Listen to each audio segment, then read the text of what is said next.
decisional, je sens de Julie Nothing. They not home for your color, for more. Some chỉ chia đâu lo. Cho trái qua your color, xóa hư. Nó thiên trong cung, để có tranh đủ ý.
She heard your church one more.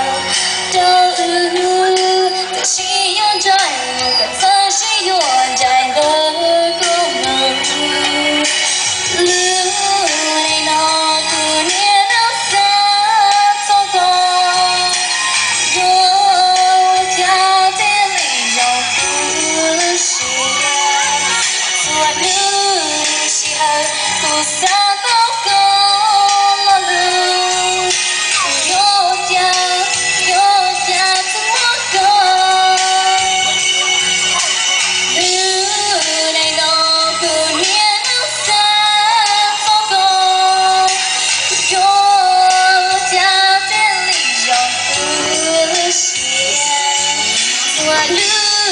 She heard cô xa tóc con lo lư. Yo cha cho mất con.